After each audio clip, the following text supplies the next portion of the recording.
அதே மாதிரி இன்டென்ஸ் சுத்தமா இல்ல. பவர் பிளேல நான் ஒரு ஸ்டாட் பார்த்தேன். பவர் பிளேல சூரியகுமார் யாதவ் 3 6 அடிச்சிருக்கான். சென்னை மொத்தமாவே இது வரைக்கும் 3 6 தான் அடிச்சிருக்காங்க பவர் பிளேல. நொட்டிக்கிட்டு போச்சு தம்பி, அந்த மாதிரி தான் இருக்கு. ஒரு மேட்ச்னா பரவாயில்ல, சரி ஓகே ஒத்துக்கலாம். செகண்ட் மேட்சும் சரி ஓகே பரவாயில்ல, நாங்க ஓகே. மூணாவது மேட்சும் நீங்க வந்து அப்படி சரி ஓகே பரவாயில்லன்னு விட முடியாது. ஃபீல்டிங்கும் ஒழுங்கா பண்ண மாட்டேங்கிறாங்க, பேட்டிங்கும் ஒழுங்கா பண்ண மாட்டேங்கிறாங்க. அப்படி வச்சுக்கலாம். ஏன்னா 6 அடிக்க முடியாது அவனால. T20ல 6 அடிக்க பிளேயர்ஸ் தான் தேவை கண்டிப்பா. அவனால அடிக்க முடியாது அப்படின்னு தெரிஞ்சோ அந்த மாதிரி ஒரு பிளேயர் எடுத்திருக்காங்க அப்படின்னா பிளானிங் சரியில்லை அப்படின்னு அர்த்தம். நம்ம ஹோம் கிரவுண்ட் சொல்றோம், நம்மளுக்கு அட்வான்டேஜ் இருக்குன்னு சொல்றாங்க. ஆனா மிடில் ஆர்டர் டக்கு டக்குன்னு அவுட் ஆயிட்டு லாஸ்ட்ல தோனி கிட்ட போயிருச்சு. எல்லாரையும் தோனி நம்ம கிட்ட அவரும் எவ்வளவுதான் அடிப்பாரு. அவரு வந்து கொஞ்சம் ஸ்லோவா ஆடிட்டு இருந்தாரு. தெரியல என்னாச்சு இந்த சீசன் என்னன்னு தெரியல. அதுதான் ஏன் முடியல, நம்ம நல்லா அடிக்கிற டீம் தானே, என்ன ஆச்சு உங்களுக்கு? என்னாச்சு இந்த ஊருக்கு அந்த மாதிரி இருக்கா? அந்த மாதிரி ஆக்சுவலா நல்லா விளையாடி தோத்தா கூட பரவாயில்ல, நல்லாவே விளையாடாம ஜெயிக்கணும்னே விளையாண்ட மாதிரி தெரியல. இன்னைக்கு ஆக்சுவலா வந்து பவர் பிளேல வந்து நம்ம விக்கெட் விடாம ஆடி இருந்திருக்கணும். தோனி அது விடுங்க ஓகேவா, நம்ம அது என்ன நம்மளுக்கு தோக்குறது புதுசா, தலை இருக்க வரைக்கும் நம்மளுக்கு என்ன கவலை, நம்ம ஜெயிச்சிருவோம் கன்ஃபார்ம் ஃபைனலுக்கு வருவோம். நாங்க எதிர்பார்க்கல விஜய் சங்கர் வருவாருன்னு சொல்லிட்டு. விஜய் சங்கர்னு ஒருத்தர் டீம்ல எதுக்கு எடுத்தாங்கன்னே தெரியல. ஏன்னா 2 மேட்சுக்கு முன்னாடி விஜய் சங்கரை கொண்டு வரலாம், ஊடாக்கு பலா திருப்பதிக்கு பலான்னு சொன்னவங்க தான் ஃபேன்ஸ். இப்ப திருப்பி விஜய் சங்கர் ஏன்றீங்கன்னா என்ன அர்த்தம்? அது அப்படி சொன்ன ஃபேன்ஸுக்கு கிரிக்கெட் நாலேஜ் இல்லன்னு அர்த்தம். பின்னா இருக்கேன்னு தோனிக்காக வந்து பாக்குறோம். தோனிக்காக மட்டும்தான் எல்லாத்துக்குமே சப்போர்ட் பண்றது உண்மை.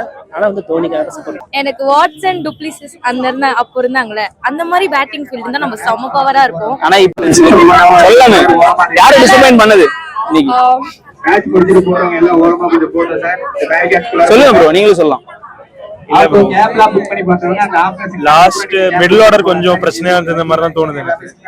டக்கு விக்கெட்ஸ் போயிடுச்சு மிடில் ஆர்டர்ல. மிடில் ஆர்டர் கொஞ்சம் ஃபோக்கஸ் பண்ணணும் இனிமே. இன்டென்ட் இல்லாத மாதிரி இருந்தது இல்ல? ஆமா, இன்டென்ட் இல்லாத மாதிரி இருந்தது. அதாவது நம்ம ஹோம் கிரவுண்ட் சொல்றோம், நம்மளுக்கு அட்வான்டேஜ் இருக்குன்னு சொல்றாங்க. ஆனா மிடில் ஆர்டர் டக்கு டக்குன்னு அவுட் ஆயிட்டு லாஸ்ட்ல தோனி கிட்ட போயிருச்சு. எல்லாரையும் தோனி நம்ம கிட்ட அவரும் எவ்வளவுதான் அடிப்பாரு. அவரு வந்து கொஞ்சம் ஸ்லோவா ஆடிட்டு இருந்தாரு. தெரியல என்னாச்சு இந்த சீசன் என்னன்னு தெரியல. என்ன எக்ஸ்பெக்டேஷனோட வந்தீங்க மேட்ச் பாக்குறதுக்கு முன்னாடி? ஆக்சுவலி நான் என்ஜாய் பண்ண தான் வந்தேன். ஐ திங்க் ஐ என்ஜாய் பண்ணீங்க. 180ன்றது சேஸபிள் டோட்டல் தானே, ஏன் நம்ம அதை சேஸ் பண்ண முடியல? ரொம்ப வருஷமாவே சேஸ் பண்ணாமே இருக்கும்ல, என்ன காரணம் நினைக்கிறீங்க? சத்தியமா தெரியல. அவங்களுக்கு தெரிஞ்சிருக்கா?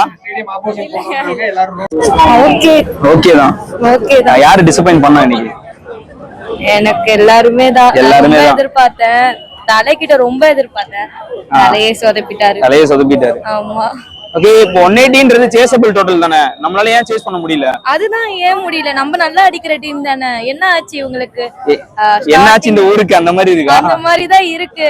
நம்மளால அந்த அளவு பேட்டிங் வர முடியலன்னா நம்மளால அந்த ஃபீல்டிங்கும் நம்ம கொடுக்கூடாது. இவங்க ஃபீல்டிங்கும் ஒழுங்கா பண்ண மாட்டேங்கிறாங்க, பேட்டிங்கும் ஒழுங்கா பண்ண மாட்டேங்கிறாங்க. நினைச்சா பண்ணதான், ஆனா இவங்க ஏன் நினைக்க மாட்டாங்க. நொட்டிக்கிட்டு போச்சு தம்பி, அந்த மாதிரி தான் இருக்கு. யாரு டிசப்பாயிண்ட் பண்ண இன்னைக்கு மேட்ச்ல? எனக்கு வந்து பேட்டிங் எதுவுமே சரியா இல்ல. பேட்டிங் ஆர்டரே சரியா இல்ல.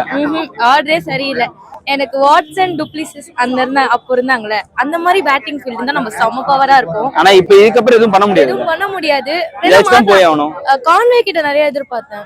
ஆனா பிரஷர் ஃபர்ஸ்ட் மேட்சே பிரஷர் இல்ல, அவரு என்ன பண்ணுவாரு? ஆனா அவரு சொதப்பிட்டாரு. ரச்சின் இருந்திருக்கலாம், ரச்சினும் ஓகே, எல்லாருமே தான் நல்லா அடிச்சாங்க. ஆனா நேரம் ஓகே நெக்ஸ்ட் மேட்ச்ல இருப்போம். நம்ம என்ன, நம்மளுக்கு தோக்குறது புதுசா, தலை இருக்க வரைக்கும் நம்மளுக்கு என்ன கவலை, நம்ம ஜெயிச்சிருவோம் கன்ஃபார்ம் ஃபைனலுக்கு வருவோம். ஓகே, தேங்க்யூங்க.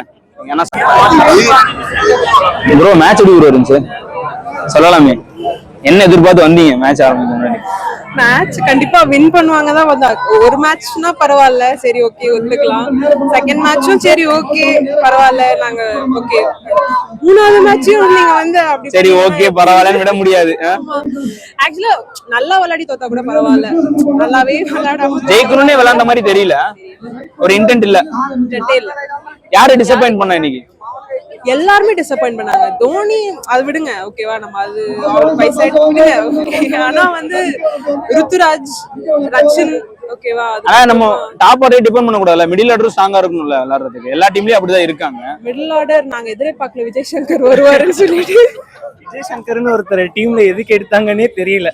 ஏன்னா 2 மேட்சுக்கு முன்னாடி விஜய் சங்கரை கொண்டு வரலாம், ஊடாக்கு பலா திருப்பதிக்கு பலான்னு சொன்னவங்க தான் ஃபேன்ஸ். இப்ப திருப்பி விஜய் சங்கர் ஏன்றீங்கன்னா என்ன அர்த்தம் அது? அப்படி சொன்ன ஃபேன்ஸுக்கு கிரிக்கெட் நாலேஜ் இல்லன்னு அர்த்தம். அப்படி வச்சுக்கலாம். ஏன்னா சிக்ஸ் அடிக்க முடியாது அவனால. T20ல சிக்ஸ் அடிக்க பிளேயர்ஸ் தான் தேவை கண்டிப்பா. அவனால அடிக்க முடியாது அப்படின்னு தெரிஞ்சோ அந்த மாதிரி ஒரு பிளேயர் எடுத்திருக்காங்க அப்படின்னா பிளானிங் சரியில்லை அப்படின்னு அர்த்தம் கண்டிப்பா. அதே மாதிரி இன்டென்ஸ் சுத்தமா இல்ல. பவர் பிளேல நான் ஒரு ஸ்டாட் பார்த்தேன். பவர் பிளேல சூரியகுமார் யாதவ் 3 6 அடிச்சிருக்கான். சென்னை மொத்தமாவே இது வரைக்கும் 3 6 தான் அடிச்சிருக்காங்க பவர் பிளேல. அதே மாதிரி பாவிகளா சுரேஷ் 180+ சேஸ்ல சுரேஷ் ரெய்னா இருந்த வரைக்கும் 9 டைம்ஸ் ஜெயிச்சிருக்காங்க. சுரேஷ் ரெய்னா இல்லாதப்போ ஒரு வாட்டி கூட ஜெயிக்கல. அப்ப நம்ம ரெய்னாவை எவ்வளவு மிஸ் பண்றோம். அந்த பிளேஸுக்கு இன்னும் சூட் ஆகல யாருமே இல்ல அதுக்கேத்த பிளான்.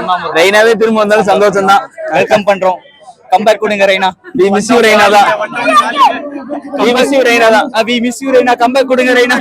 இந்தியன் மாதிரி கம்பேக் ரெய்னான்னு ஒரு ஹேஷ்டேக் ரைஸ் அதுதான் கம்பேக் இந்தியன் மாதிரி போட்டே ஆகணும். என்ன பண்ணிருந்தா சிஎஸ்கே இதுக்கப்புறம் வின் பண்ண முடியும்? டார்கெட் கம்மியா செட் பண்ணிருந்தோம். ஆப்போனன்ட் டார்கெட் கம்மியா செட் பண்ணாங்க. இன்டென்ட்டோட விளையாடினாலே போதும். இன்டென்ட்டோட ஆர்கேல நிறைய ரன் அடிக்கணும். அந்த இன்டென்ட் இருந்தா போதும். பேக் எண்ட்ல வந்து ஜடேஜா தோனி அவங்களாம் அடிச்சா பரவாயில்ல. அவங்களாம் வந்து 17-18th ஓவர்ல வர வேண்டியவங்க. முன்னாடியே அவங்கள வர விட்டுட்டு அவங்களால ஆட முடியாது இல்ல. அவங்க வந்து லாஸ்ட் வரைக்கும் வந்து பொறுமையா வந்து ஸ்டார்டிங்ல வந்து ரொம்ப பொறுமையா ஆடுவாங்க. அவங்களாலேயே ரொம்ப ஸ்கோர் கம்மியாகும். அதனால ஸ்டார்டிங்ல ஒரு 6 ஓவர்ல 60 ரன்னாச்சு மினிமம் அடி. அது பவர் பிளேவை கரெக்டா யூட்டிலைஸ் பண்ணணும் இதுக்கப்புறமா. இல்லைன்னா கஷ்டம். நினைக்கிறேன் பாப்போம் இதுக்கு மேல என்னதான் பண்றது நம்ம. 1 2 3 போயிட்டே இருக்கு. டீம் டீம் வந்து டீம் செலக்ஷன் 11 வந்து சரியில்லை. விஜய் சங்கரால அடிக்க முடியாது. வேண்டாம் விஜய் சங்கர் வேண்டாம். அவனால அடிக்க முடியாது. அவனால நானும் ஒரு பாலும் வந்து அட்லீஸ்ட் அந்த இது வச்சு கிட்டாச்சு போகும்னு பாக்குறேன். பவுண்டரி கிட்டே போகல. பவரே இல்ல. ஃபுல்லா பவரே இல்ல. ரொம்ப கஷ்டப்பட்டாரு.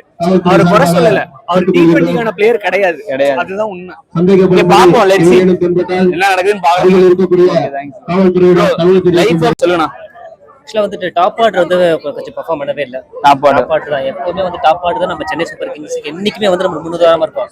அடுத்த டாப் ஆர்டர் வந்துட்டு நமக்கு செட் ஆகல. எல்லாருமே வந்துட்டு சொல்லப்படுறாங்க. போன வாட்டி 2 மேட்ச் ராகுல் திரிபாதி வந்தாரு சொல்லப்படாரு. இந்த வாட்டி கான்வே கொண்டு வந்தாங்க. ஆனா அந்த கான்வே வந்து ஃபர்ஸ்டே நம்ம கொண்டு வந்திருக்கணும். ஃபர்ஸ்டே கான்வே நம்ம ஃபர்ஸ்ட் மேட்ச் அவர் இல்லன்றப்போ ரொம்ப சர்ப்ரைஸ்டா அது ரொம்ப கஷ்டமா போயிருச்சு. இப்போ அந்த கான்வே அந்த போன மேட்ச் ஆடினாருன்னா அவருக்கு அந்த வந்து ஃப்ளோ வந்து ரிதம் கிடைச்சி பாடி இருப்பாரு.